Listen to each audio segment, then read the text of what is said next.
Welcome back, guys. So today we're going to talk about the negatives of OMAD, 1 meal a day intermittent fasting. Let's go ahead and jump right into it. Now, OMAD is a very powerful tool. It makes the entire process of weight loss and fat loss and even the potency of intermittent fasting, it makes it much easier to stick to follow, to understand. It's very clear, it's very cut, it's very dry. Eat 1 meal a day. And it comes with an immense amount of benefits simply from that alone. But nothing's perfect. And every regimen has its pros and cons. And today we're going to talk about some of the cons of OMAD, 1 meal a day. The first con is it's nearly impossible to get the allotted amount of calories that you need unless you pre-plan it.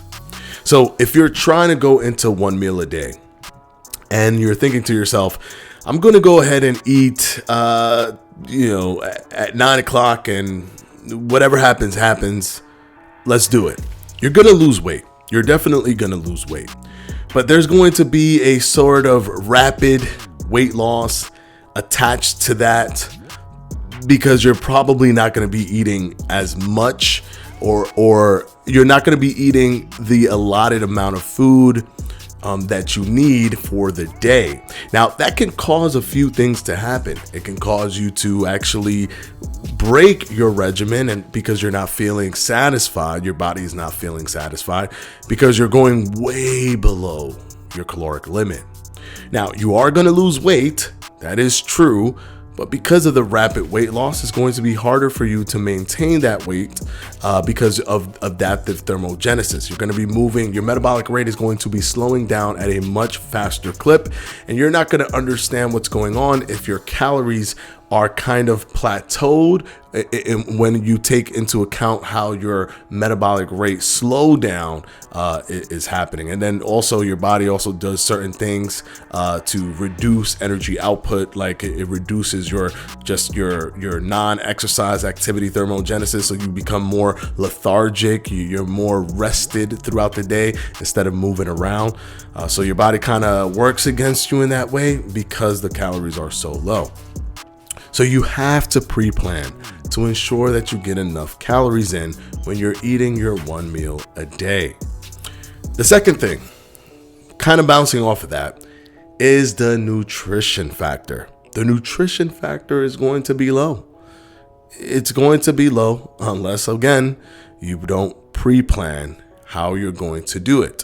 Now, if you pre-plan it, you'll be fine. Just pre-plan it and you'll be okay. But if you don't pre-plan, like I said, it is going to be much more difficult for you to pull it off and to make sure that you get enough nutrition throughout the day. Another thing that happens with OMAD is that it's just not the easiest one to get into right from the start. It's one of those that you have to work your way into because it's a very, very difficult thing to do for the majority of people, especially if you are used to a 3 meal structured day with breakfast, lunch, and dinner. If that's your habit, the biological habit that you've built, it's going to be tough for you to just do 1 meal throughout the entire day. So one thing you should know with OMAD is it's going to have a lot of pitfalls, especially if you don't ease your way into it. It definitely doesn't have the benefit of having a good entryway to the intermittent fasting ecosystem. For that, you would probably want to use something like the 16-8 or even maybe the 20 hours of fasting and 4 hours of eating. And finally, one more pitfall that comes with 1 meal a day is that you can actually, on the flip side, overeat because you think that there's no way that you're going to go above your calories. But then as your body starts to get into its body set point and your metabolic rate starts to reduce, you start to eat more, or you start to kind of overeat as you're used to eating a good amount of food. You're kind of forced it in the beginning, but now your body's kind of, the elasticity of your stomach has expanded and you're kind of more capable of eating more food. You start to eat more and more and more and more, and your one meals become massive meals, and now your metabolic rate has reduced. So you're kind of going backwards and you start to actually overeat, even though you're eating just one meal. Now, it's not easy to do, but people have been able to pull this off. This is the opposite extreme of the spectrum when it comes to undereating. Most people kind of fall into the undereating phase, but a lot of people can overeat because of the illusion of just not being able to pass their caloric limit.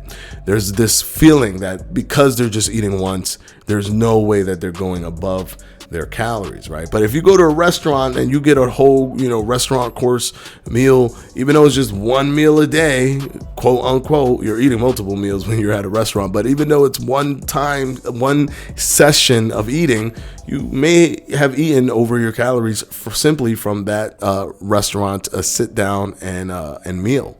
So just keep that in mind, guys. Those are some pitfalls or the negatives of OMAD. Once again, that's not to say that OMAD is bad in any way, shape, or form. It's a very powerful tool, a very, very powerful tool for an intermittent fasting enthusiast.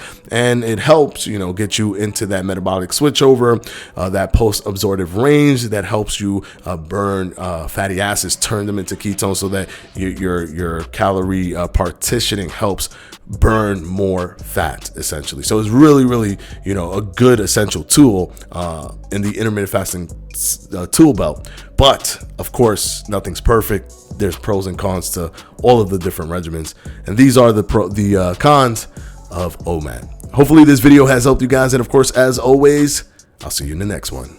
Peace.